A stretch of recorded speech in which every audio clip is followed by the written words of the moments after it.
Good morning everyone. World forex market YouTube channel में आपका स्वागत है। तो चलिए हर वीकेंड की तरह हम लोग वीकली चार्ट पे डिस्कस करते हैं। एक बार वीडियो स्टार्ट करने से पहले बता देते हैं कि जो ग्रीन लाइन है वो सपोर्ट को इंडिकेट करती है, जो रेड लाइन है वो रेजिस्टेंस को इंडिकेट करता है और ब्राउन लाइन जो है वो टर्निंग पॉइंट था। तो यहाँ पे ब्राउन लाइन की नीचे ट्रेड कर रहा है ऊपर से, तो इसका मतलब ये है कि डॉलर इंडेक्स जो है वीकली चार्ट पे टर्न अराउंड हो चुका है नीचे की तरफ। ठीक है, इस चीज का ध्यान रखेंगे। तो चलिए स्टार्ट करते हैं। तो डॉलर इंडेक्स अभी ट्रेड कर रहा है 104.40, 104.40 पे ट्रेड कर रहा है। अगर हम इसका जो टर्निंग पॉइंट था वो पहला ये था, दूसरा ये था, क्योंकि अगर हम देखें तो अगर इसको उठा दें, इसको उठाएं, इसको उठाएं, इसको उठाएं, इसको उठाएं, तो पहला ये था, इसके नीचे ट्रेड कर रहा है। तो एक बार ऐसा लग रहा था कि ये यहाँ पे इस ब्राउन लाइन को जो उसका टर्निंग पॉइंट होता है उसको टच करने के लिए एक बार आता है। तो इस वीक में तो यहाँ पे नहीं गया।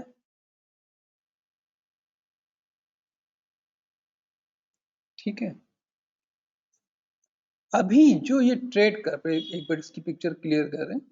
अभी जो ये ट्रेड कर रहा है ये यहाँ पे इसके प्रीवियस में भी एक सपोर्ट है, पहले ये रेजिस्टेंस था और अब ये सपोर्ट बन गया है।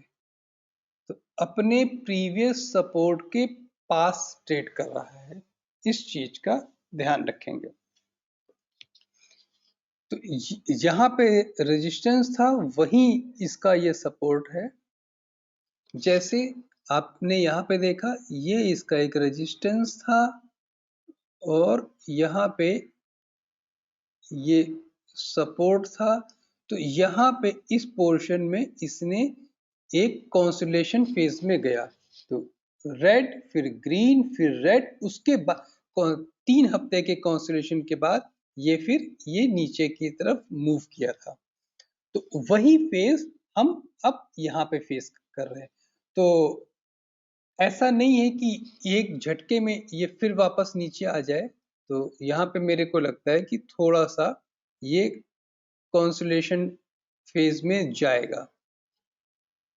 अब कितना जाता है ये एक डिपेंड करेगा। हाँ, 14 तारीख को फेड की मीटिंग भी है, तो मतलब नेक्स्ट वीक में 5 डे और उसके नेक्स्ट वीक में मंडे ट्यूसडे वेडनेसडे 3 दिन। तो अभी 8 ट्रेडिंग सेशन है जिसमें फेड की मीटिंग है। फेड की मीटिंग के समय नॉर्मली देखा गया है कि वो डॉलर इंडेक्स ऊपर चढ़ता है। अब ये यहाँ से 104.40 से ऊपर कितना चढ़ सकता है, इस चीज को देखना होगा। ठीक है, तो यहाँ पे थोड़ा सा कॉशियस रहने की जरूरत है।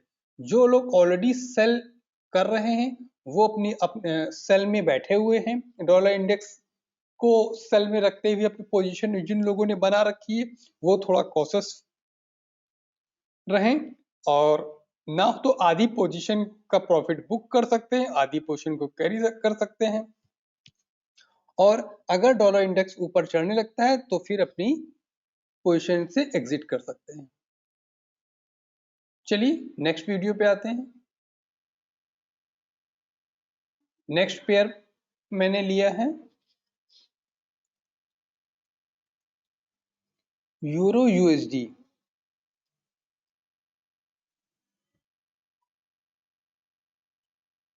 यूरो यूएसडी भी अभी जहां पे ट्रेड कर रहा है आप ये देखेंगे, ये एक इसका रेजिस्टेंस पॉइंट है। ठीक है, स्ट्रॉन्ग रेजिस्टेंस पॉइंट से 1 2 3 4 5 6 7 8 9 10 वीक का के कॉन्सोलेशन के बाद ये नीचे फेस किया था। तो फिर एटलीस्ट ये सिंगल वे में, और यहीं पे देखिए 50 मूविंग एवरेज भी है, 15 वीक मूविंग एवरेज भी है, और ये जो रेड लाइन है ये एक रेजिस्टेंस को डिनोट करती हुई लाइन है। तो यहाँ पे थोड़ा सा ये ऐसे करके थोड़ा सा कंसोलिडेशन में जाएगा, उसके बाद फिर ये ऊपर की तरफ जाएगा। तो अभी आने वाले 1-2 हफ्ते जो है वो यूरो यूएसडी के लिए कंसोलिडेशन में जाएंगे। नीचे का पोर्शन अगर देखेंगे तो मेरे को नहीं लगता कि 1.0280 से 350 के बीच में मैक्सिमम यहाँ तक डाउन इसमें हो सकता है। इस लाइन तक मैक्सिमम डाउन हो सकता है और मेरे को नहीं लगता कि इसके नीचे, मतलब कि इनफैक्ट अगर देखें तो यहाँ 280 से 350 के बीच में एक बार टच कर सकता है, ये ऐसे यहाँ पे टच करके फिर ऊपर की तरफ जाएगा। अगले पेयर पे आते हैं।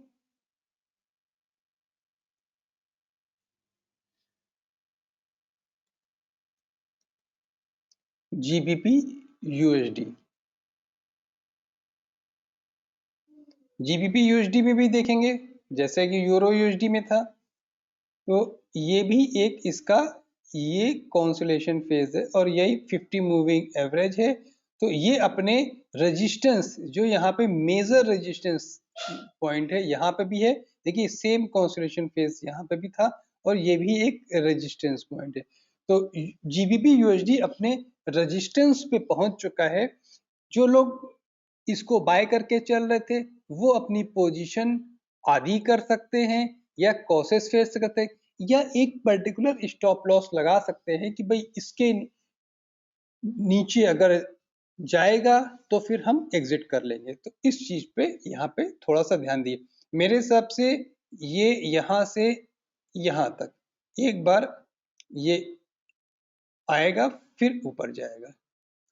तो 12,293 पे चल रहा है, 22,93 पे चल रहा है और ये मैक्सिमम डाउन ट्रेंड 1950 से 1750 या 1800 के बीच में कहीं पे एक बार नीचे आना चाहिए, फिर उसको ऊपर आना चाहिए, क्योंकि ये एक लमसम ऊपर गया है तो थोड़ा सा आगे जाने के लिए भी एक कदम पहले पीछे उठाता है फिर आगे जाएगा।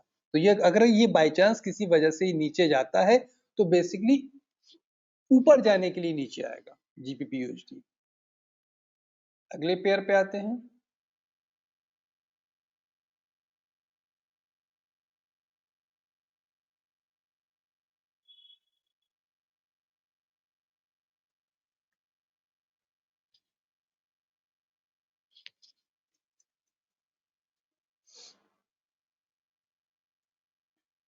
USD JPY.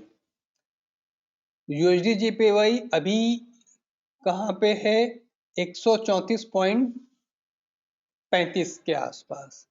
और इसका जो ये जोन है अगर देखेंगे तो 135 बल्कि इनफैक्ट 132-35 से लेके और 138-35 के बीच में एक सपोर्ट जोन था।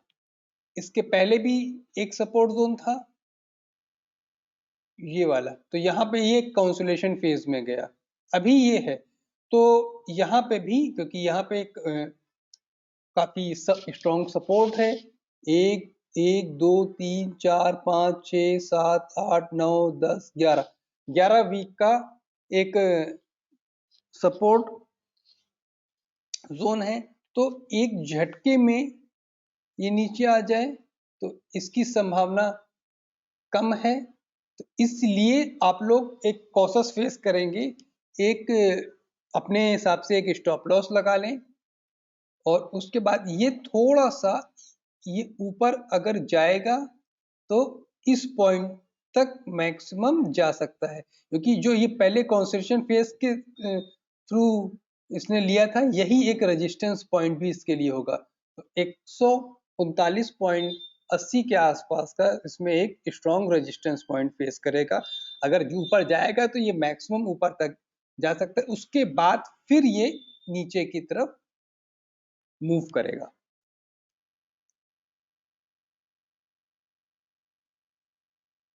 अगले पेयर पे आते हैं।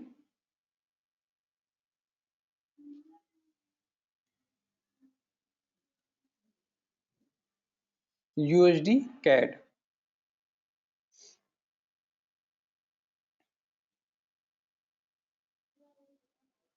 जो पिछले वीक में इसने सपोर्ट लिया था तो वहां से ऊपर गया, ऊपर भी ये 3664 तक गया और अभी ट्रेड कर रहा है 1.3480 के आसपास। तो ये यहाँ तक आएगा, लेकिन यहाँ पे आने से पहले एक बार ऐसे ऐसे, अभी यहाँ पे है, ये ऐसे जाके फिर ऐसे, ये एम फैक्टर में बनाएगा। तो जब फेड की मीटिंग भी है तो इसके यूएसडी कैट के नेक्स्ट वीक ऊपर जाने की संभावना स्ट्रॉन्ग है। इस चीज का माइंड में ध्यान रखेंगे। अगले पेयर पे आते हैं।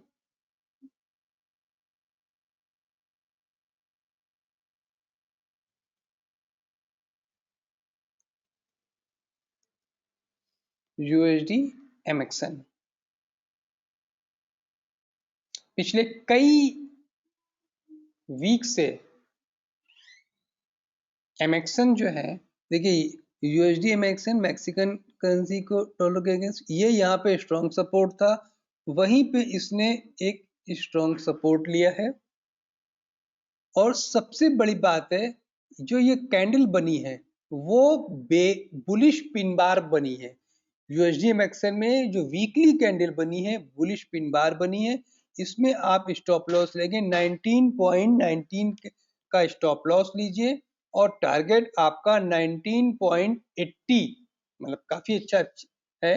19.36 पे चल रहा है और मैं 19.80, मतलब देखा जाए 2-2.5% का मोमेंट अगले वीक में देखते हैं। तो ये एटलीस्ट यहां से 19.80 तक जा सकता है नेक्स्ट वीक में, क्योंकि जब भी कभी बुलिश पिन बार या बेरिश पिन बार बनता है उसके अगली कैंडल पे बहुत गजब का इफेक्ट होता है। इस चीज का ध्यान रखेंगे। अगले पेयर पे आते हैं।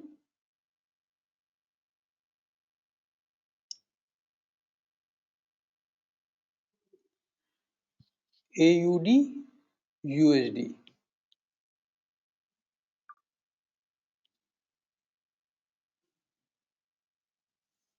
यूडी यूएसडी भी देखेंगे। चार्ट पे क्लियर पिक्चर दिखा रहा है कि ये इसका पहले सपोर्ट जोन था, इसके पहले भी देखिए ये एक सपोर्ट जोन था।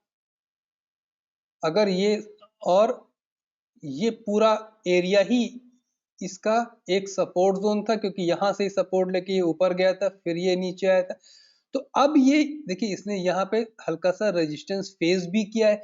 तो अब ये एरिया इसके लिए एक रेजिस्टेंस जोन बन गया है, क्योंकि ये प्रीवियस पहले सपोर्ट था। तो अब ये ऑब्वियस है कि अब ये इसके लिए एक रेजिस्टेंस जोन हो गया है। तो यहाँ पे जो लोग इसको बाय में लेकर चलते हैं वो थोड़ा सा कॉशियस कर ले। ये मैं ये नहीं कह रहा कि ये यहाँ से रिवर्स करेगा, लेकिन बल्कि मेरे हिसाब से ये एक कंसोलिडेशन फेज में यहाँ से चला जाएगा कुछ वीक के लिए। उसके बाद फिर आफ्टर कंसोलिडेशन ये इसका एक मोमेंट ऊपर की तरफ होगा, जो कि काफी स्ट्रॉन्ग मोमेंट होगा। ठीक है, अगले पेयर पे आते हैं।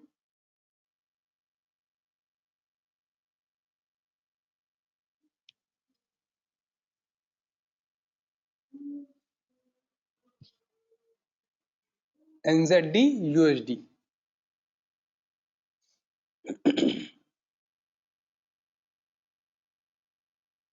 सभी में डॉलर इंडेक्स अब यहाँ पे थकता हुआ नजर आ रहा है, जिसका रिफ्लेक्शन जो है बाकी पेयरों पे पड़ रहा है। देखिए ये इसका यहाँ पे सपोर्ट था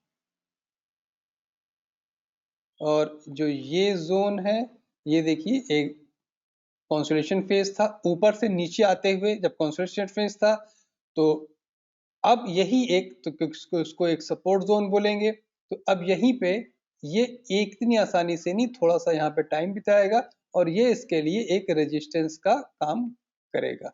तो सब में एक ही जैसी पिक्चर्स लगभग बन रही है। तो चलिए, डॉलर इंडेक्स ऑसिलेटेड पेयरों के बारे में बातचीत करके आप लोगों को कैसा लगा, ये मेरे को कमेंट में डालिएगा। ये यूट्यूब चैनल नया है, तो आप लोगों से गुजारिश है कि इसको ज़्यादा से ज़्यादा सब्सक्राइब कीजिए, शेयर कीजिए वीडियोस को, और अपने कोई भी सजेशन हो उसे कमेंट बॉक्स में डालिए। Thank you for watching.